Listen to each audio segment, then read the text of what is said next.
किसान संगठनों ने 29 फरवरी तक टाला दिल्ली कूच का फैसला, लेकिन शंभू और खनौरी बॉर्डर पर जारी रहेगा धरना। आज करेंगे कैंडल मार्च, 29 को अगली रणनीति का होगा ऐलान।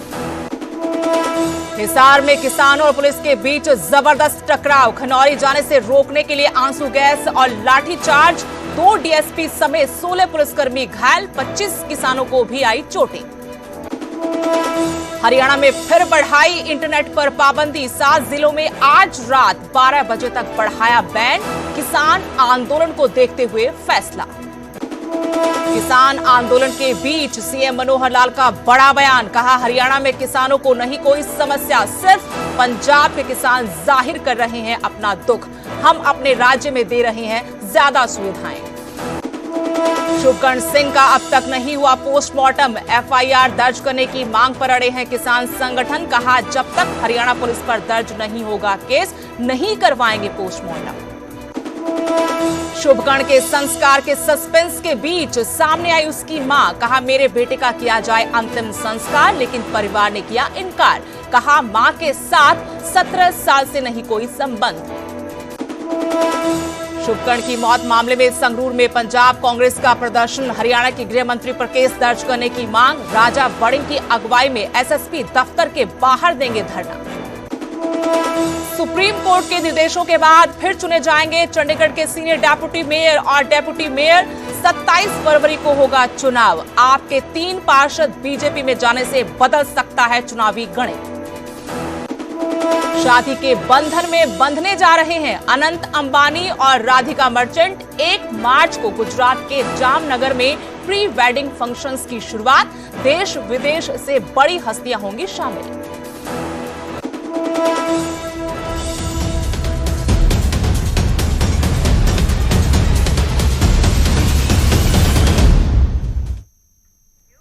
नमस्कार, स्वागत है आपका, आपके साथ मैं हूं तेज नैन मोर। हरियाणा प्राइम की शुरुआत करेंगे बड़ी खबर के साथ। हरियाणा में एक बार फिर से इंटरनेट पर पाबंदी बढ़ा दी गई है, 7 जिलों में इंटरनेट पर बैन बढ़ा दिया गया है। 24 फरवरी यानी आज रात 12 बजे तक ये पाबंदी बढ़ा दी गई है। अंबाला, कुरुक्षेत्र, कैथल झील में इंटरनेट बंद रहेगा, तो वहीं हिसार, फतेहाबाद और सिरसा में भी इंटरनेट पर पाबंदी रहेगी। आज रात 12 बजे तक के लिए एक बार फिर से इंटरनेट पर पाबंदी बढ़ा दी गई है। 7 जिलों में आज रात 12 बजे तक इंटरनेट बंद रहेगा, इसको आगे भी बढ़ाया जा सकता है। किसान आंदोलन को देखते हुए एक बार फिर से इन 7 जिलों में इंटरनेट पर पाबंदी को बढ़ा दिया गया है। अंबाला, कुरुक्षेत्र, कैथल झील, हिसार, फतेहाबाद और सिरसा में बैन पर जो इंटरनेट बैन था उसको बढ़ा दिया गया है। लगातार किसान आंदोलन पर आमदा है किसान, तो इसी बीच सरकार ने एहतियातन एक बार फिर से इंटरनेट पर बैन की अवधि को बढ़ा दिया है। आज रात 12 बजे तक पाबंदी बढ़ा दी गई है।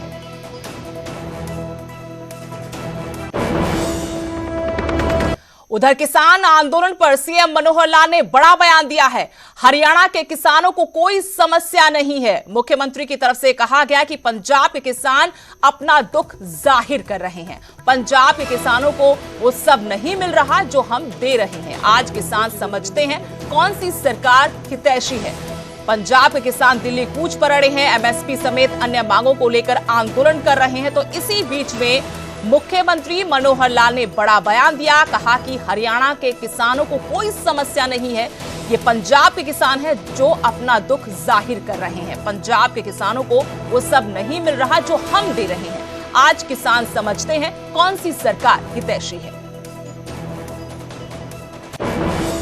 हमारे यहाँ किसान की कोई समस्या नहीं है, लेकिन पंजाब के किसान अपनी दर्द को वो अपना व्यक्त कर रहे हैं। उनको किसानों को प्रदेश के नाते वो चीजें भी नहीं मिलती जो हम यहाँ दे रहे हैं। उनके दर्द के साथ ही मिलकर के खड़े होना चाहते हैं, जबकि किसान उनको पूछता नहीं है। आज किसान समझ गया है कि कौन हितैषी सरकार हमारी है। करनाल से बड़ी खबर, जहां एक बार फिर से मुख्यमंत्री मनोहर लाल ने बड़ी सौगात दी है। कल्पना चावला मेडिकल कॉलेज में एक बार फिर से काम शुरू होगा। फेज 2 में 70 करोड़ रुपए की लागत से फिर से निर्माण कार्य शुरू किया जाएगा। पंडित दीनदयाल उपाध्याय यूनिवर्सिटी की सौगात भी सीएम की तरफ से दी गई है। यूनिवर्सिटी में 33 करोड़ की लागत से प्राइवेट वार्ड बनाया जाएगा। खानपुर मेडिकल कॉलेज में भी तीसरे फेज का निर्माण कार्य शुरू होगा। वहीं रोहतक पीजीआई के प्राइवेट वार्ड की शुरुआत होगी। सफीदों में सरकारी नर्सिंग कॉलेज के लिए भी नींव पत्थर रखा गया है। इसके लिए आपको बहुत बहुत बधाई, बहुत बहुत शुभकामनाएं। इस क्षेत्र के अंदर समय समय पर बड़ी बड़ी योजनाएं एक साथ हमने पहले भी की हैं। अभी यमुनानगर में मई 2023 में 46 संस्थान, उनका उद्घाटन एक साथ किया था। उसका भी 229 करोड़ रुपए की लागत आई थी।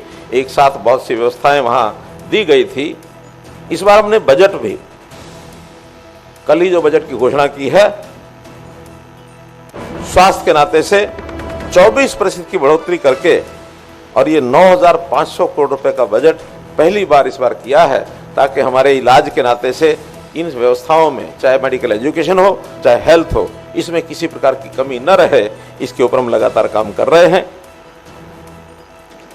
हरियाणा में एक योजना और हमने शुरू की, निरोगी योजना। आयुष्मान तो है, जब बीमार हो जाए इलाज के लिए व्यक्ति संस्थान में, हॉस्पिटल में जाता है, इलाज होता है, उसका खर्च उसको नहीं करना पड़ता 5 लाख रुपए तक। लेकिन निरोगी योजना यह है कि थैंक यू।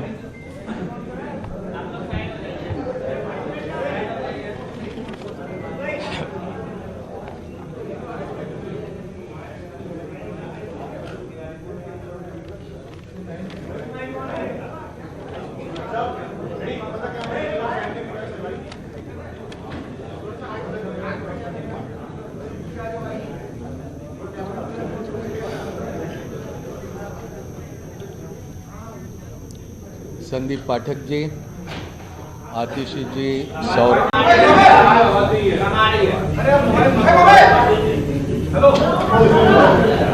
तो आम आदमी पार्टी कांग्रेस की प्रेस कॉन्फ्रेंस अलायंस को लेकर बड़ी घोषणा दोनों की तरफ से की जा सकती है। किन सीटों पर, किन राज्यों में सीटों के बंटवारे को लेकर बातचीत बनी है। आप और कांग्रेस की प्रेस कॉन्फ्रेंस, अरविंदर सिंह लवली जी, जहां दिल्ली, चंडीगढ़ समेत 4 राज्यों में अलायंस को लेकर बड़ा ऐलान किया जाएगा। पिछले कुछ समय से इंडिया गठबंधन के विभिन्न राजनीतिक दलों के साथ में लोकसभा के सीट शेयरिंग को लेकर चर्चा चलते रही, और आपको इस बात की जानकारी है कि 2 दिन पहले ही समाजवादी पार्टी के साथ भारतीय राष्ट्रीय कांग्रेस पार्टी का सीट शेयरिंग को लेकर समझौता हुआ। उसकी घोषणा लखनऊ से हुई। समाजवादी पार्टी को 1 सीट लोकसभा की खजुराहो, ये मध्य प्रदेश में देने का भी ऐलान लखनऊ से किया गया। पिछले दिनों में आम आदमी पार्टी के साथ लंबी चर्चा हुई, और चर्चा के उपरांत भारतीय राष्ट्रीय कांग्रेस और आम आदमी पार्टी के बीच सीटों को लेकर समझौता हुआ है, जिसको आपके समक्ष यहां पर मैं रखने का काम करूंगा। मुझे खुशी है कि 2 महत्वपूर्ण राजनीतिक दल इंडिया गठबंधन के आने वाला लोकसभा चुनाव का पूरा जिम्मा एक साथ संभालेंगे, और जिस तरह की परिस्थितियां आज मुल्क में बनी है, जो चुनौतियां हमारे लोकतंत्र और हमारे संविधान के सामने बनी है, उनका मुकाबला करने के लिए इंडिया गठबंधन पूरी तरह से सशक्त तरीके से उसका मुकाबला करने के लिए तैयार है। और उसी कड़ी में आम आदमी पार्टी और कांग्रेस पार्टी का सीटों को लेकर समझौता हुआ।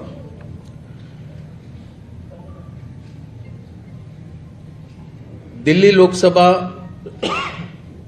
में 7 सीटें हैं। आम आदमी पार्टी 4 पे लड़ेगी।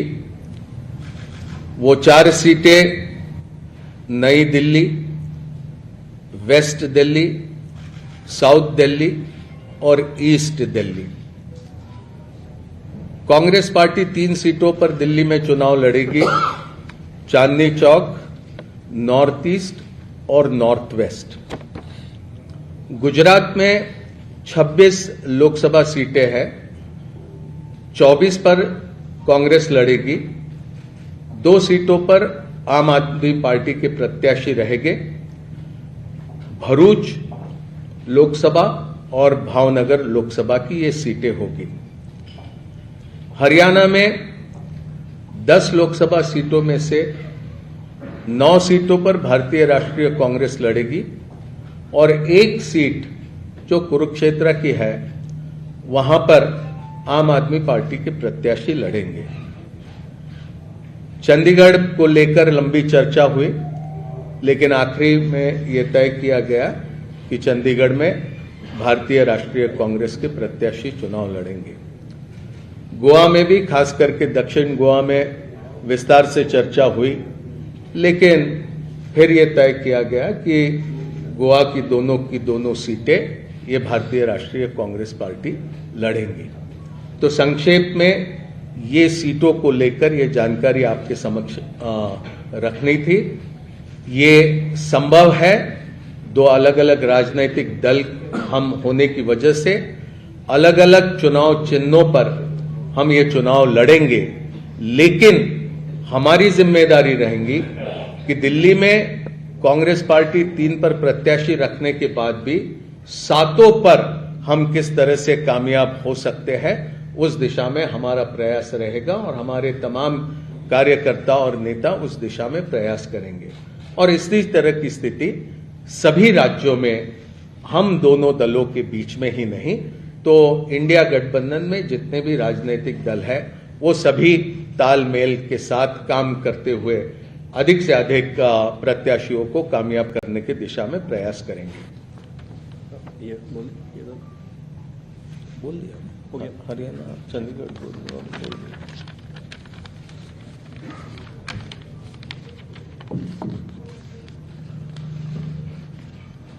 धन्यवाद मुकुल जी, आप सबका स्वागत है। तो सीटों के बारे में मुकुल जी ने सारे स्टेट्स का डिटेल में बता दिया है।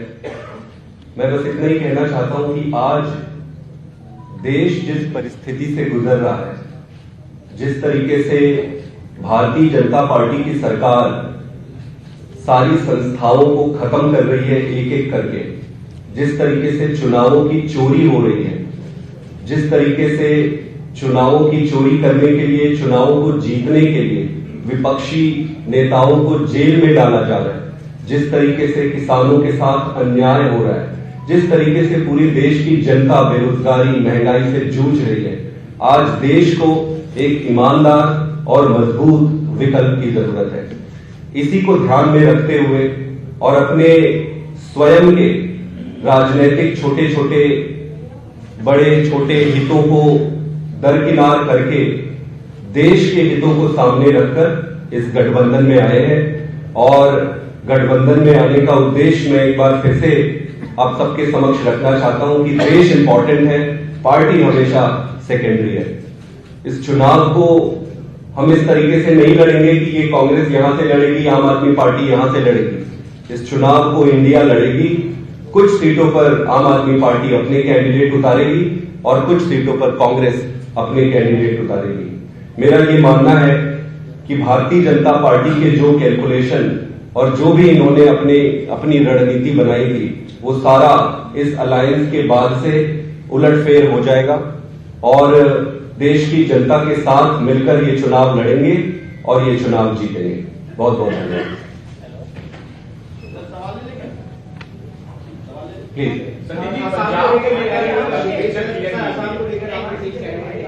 पंजाब में दोनों पार्टियों ने म्यूचुअली ये तय किया है कि अलग अलग चुनाव लड़ेंगे। सवाल आपसे भी और मुकुल वासनिक से भी दोनों तय, क्योंकि आप लोगों ने स्पष्ट किया कि 7 सीटों पर चुनाव जीतना है, बाकी सीटों पर जो चुनाव है वो जीतना है। तो ऐसे में क्या आपकी तरफ से जो स्टार प्रचारक होंगे वो कांग्रेस के लिए भी प्रचार करेंगे या कांग्रेस के स्टार प्रचारक आप लोगों के लिए प्रचार करेंगे? दूसरा, क्योंकि ये अलायंस पहली बार नहीं हुआ है कि दो विचार के लोग मिल रहे हो। हमने यूपी में भी देखा था और वो सफल नहीं हुआ था, मायावती और समाजवादी पार्टी। ऐसे अपने निचले कैडर को कैसे समझा पाएंगे कि जिनके खिलाफ आप विधानसभा में लड़ रहे हैं, यहाँ पर आप लोग एक है? दोनों सवाल का जवाब। देखिए, हमारा पूरा कैडर देश के लिए राजनीति में आया है। आज अगर हमारे कैडर से पूछोगे कि क्या इंपॉर्टेंट है, वो कहेगा कि देश इंपॉर्टेंट है, और वो भली भांति आज की राजनीतिक परिस्थिति को समझ रहे हैं। तो मिलकर लड़ेंगे, कैडर साथ में लड़ेगी। और रहा सवाल कैंपेन के छोटे छोटे जो प्रश्न आपने पूछे हैं, वो सारा मिलके जब स्ट्रैटेजी बनाएंगे तो उस पर डिस्कस कर लेंगे। लेकिन ये कैसे होगा कि पंजाब में आप लोग एक दूसरे के खिलाफ लड़ेंगे और बाकी जगह मिलजुल के लड़ेंगे? तो पब्लिक कंफ्यूजन की हो जाएगी, तो आप लोग एक ही हैं। नहीं, जनता बहुत समझदार है, जनता सब समझ रहा है।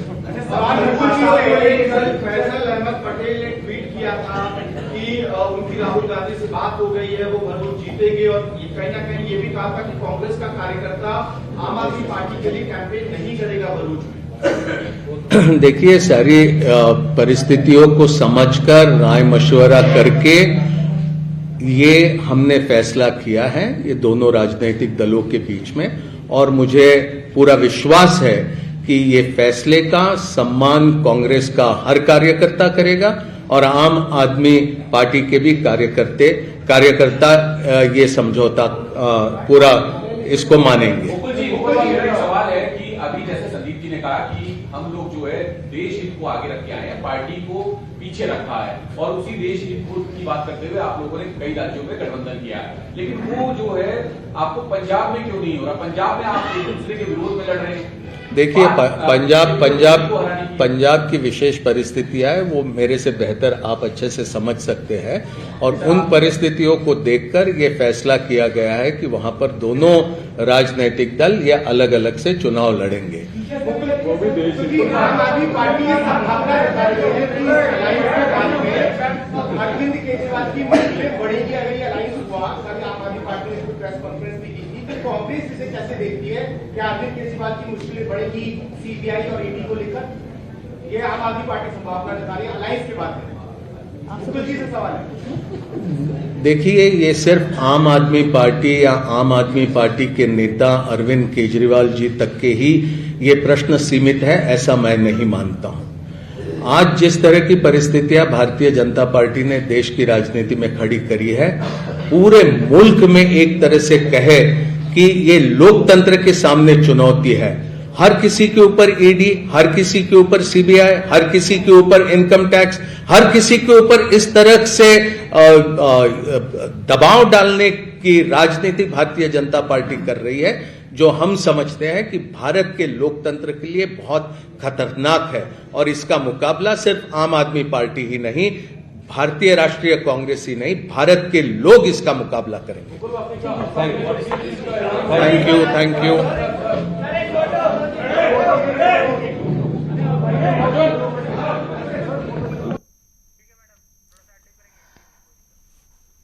तो गठजोड़ पर बात हो गई है, औपचारिक ऐलान कर दिया गया आम आदमी पार्टी कांग्रेस की तरफ से। हरियाणा में 9 सीटें जिस पर कांग्रेस चुनाव लड़ेगी, 1 कुरुक्षेत्र सीट पर आम आदमी पार्टी, दिल्ली में 4 पर आम आदमी पार्टी, 3 पर कांग्रेस चुनाव लड़ेगी। गोवा की दोनों सीटें आम आदमी पार्टी को दी गई हैं। तो वहीं गुजरात में 24 सीटें आम आदमी पार्टी को, 2 पर कांग्रेस चुनाव लड़ेगी। चंडीगढ़ की एकमात्र लोकसभा सीट पर कांग्रेस अपना उम्मीदवार उतारेगी, लेकिन पंजाब में आम आदमी पार्टी और कांग्रेस दोनों अलग अलग लोकसभा का चुनाव लड़ेगी। तो गठजोड़ पर बातचीत पूरी होने के बाद ये औपचारिक ऐलान किया गया। सीट शेयरिंग को लेकर जो सहमति बनी है, उसके तहत जानकारी दी गई कि देश की जनता ये चुनाव लड़ेगी।